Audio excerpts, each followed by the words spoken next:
오늘의 사연 시작합니다. 와이프와 소주 한 병 하고 오는 밤입니다. 결혼 7년 차에 저는 결국 와이프에게 이혼하자고 했습니다. 사실 1년 전에 이혼하자고 했었는데요. 본인이 거취할 곳이 필요하다 해서 기다려줬습니다. 리스 1년 차에는 제가 계속 치근덕도 해보고 강압적으로도 해볼까도 했는데요. 그러기에는 마음이 걸렸습니다. 그렇게 그냥 3년의 시간이 흘렀습니다. 바람도 펴볼까 생각했는데요. 그건 너무 떳떳하지 않아서 안 했습니다. 사실 리스는 절대 안 된다는 마음으로 그 사람이 좋아하는 해외여행도 몇 번 같이 갔어요. 분위기를 만들어봐도 소용이 없었습니다. 연애할 때 가던 호텔도 갔는데 꽝이었습니다. 매달 100만 원씩 와이프에 주었습니다. 이제는 줄 필요가 없네요. 집 관리비, 보험료 등등 전부 제가 관리하고 있어요. 100만 원은 그냥 순수 용돈으로 줬습니다. 이제는 그 돈으로 적금 넣으려고요.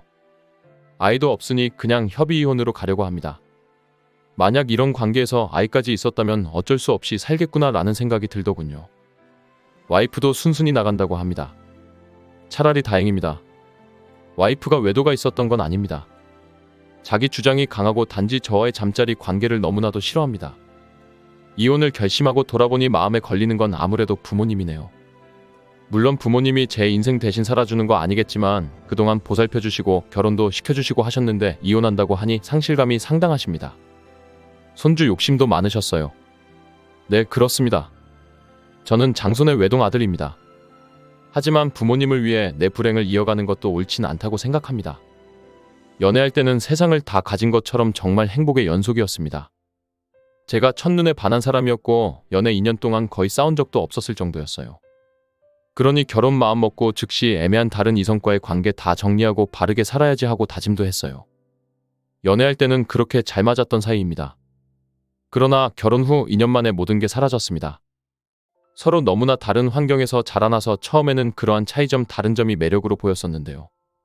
지금은 그 생활의 차이가 서로를 불편하게 만들더군요. 그게 쌓이니 사랑이란 감정은 이미 다 사라져버렸어요. 싫어하는 감정도 없습니다. 미움, 증오, 연민까지도요. 결국 포기하게 되니 그 끝은 무관심이 되더라고요. 신혼 때는 그 차이점을 좁혀보려 이것저것 시도했지만 결국 습관과 성격은 바뀌지가 않아요. 연애할 때 운명처럼 이 사람이다 하는 확신이 가장 실수가 돼버렸습니다. 이제는 빤스 벗고 달려든다고 해도 아무런 감흥이 없는 사이가 돼버렸습니다. 룸메이트도 이렇게 살지는 않겠죠? 우정마저도 없는 존재 같습니다. 저는 2달 전부터 우울증 상담 받고 있습니다. 30년 이상을 그 누구보다 밝게 살아왔던 나라고 생각했습니다. 그러나 함께하는 사람과 미래가 보이지 않는 마음이 생기고 난 이후부터는 기력을 잃고 우울해졌습니다. 내가 왜 이러지 하는 생각이 계속 들어서 더 내버려두면 큰일 나겠다는 마음이 생겨서요. 스스로 치료를 요청하였습니다. 상담소에서 각종 심리검사를 하더니 대뜸 자살하지 않겠다는 서약서를 받더라고요. 이 정도 심리 상태면 보통 사람들은 이미 자살했을 텐데 결과물보다 잘 지내고 있다는 말도 해주셨습니다. 지금은 그때보다는 많이 호전되어 마음의 안정을 찾아가고 있습니다.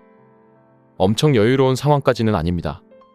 그러나 다시 아침마다 공도 차고 육체의 건강도 챙기고 있습니다. 그동안 하고 팠던 외국어 배우는 것도 열심히 하고 있어요. 스스로 자책하지 않기로 했습니다. 얼마를 살지 모르는 인생, 하루라도 하고 싶은 거 하고 살려고 합니다. 부부관계 리스가 이렇게 무섭습니다. 혹시 형님 아우님들 마지막 관계 기간이 조금 길어졌다면 바로 상담받으세요. 그리고 곧 법적으로도 완료되면 저는 차나 새로 한 대 살까 합니다. 다른 분들의 의견 들어보시죠. 리스가 이혼까지 갈 심각한 사안인가 보네요. 그냥 어차피 나이 들면 성욕 줄어들고 그러기도 하는데요. 저분이 왜 저 여자 먹여 살려가며 수도승처럼 살아야 합니까? 돈 버는 기계도 아니고요. 너무합니다. 결혼 3년 차면 그럴 수도 있긴 하겠네요. 남자가 평생 리스로 살아가기는 사실 힘들죠. 그러면 바람 피우며 살아야 하는 그건 여자 쪽도 원치 않겠죠. 글쎄요. 잠자리 거부는 결과이지 원인이 아니지 않을까요? 여자들은 마음이 떠나면 몸도 떠납니다. 둘 사이가 원만하지 않으니 그렇겠죠. 보통은 애가 없으면 사이 좋지 않나요? 오히려 애 낳고 더 많이 틀어지잖아요. 저도 저런 사유로 이혼했습니다만 저 고통 정말 말로 표현 못할 정도입니다. 그냥 서로 사랑을 주고받는 감정을 느끼고 싶을 뿐인데 저를 그냥 성욕 강한 짐승 취급하더라고요. 성이 물론 다는 아니지만요. 이 부분도 굉장히 중요하다고 생각합니다. 사연자분이 현명한 선택할 수 있기를 바랍니다. 오늘의 사연 잘 들으셨나요? 구독, 좋아요, 알림 설정 부탁드려요.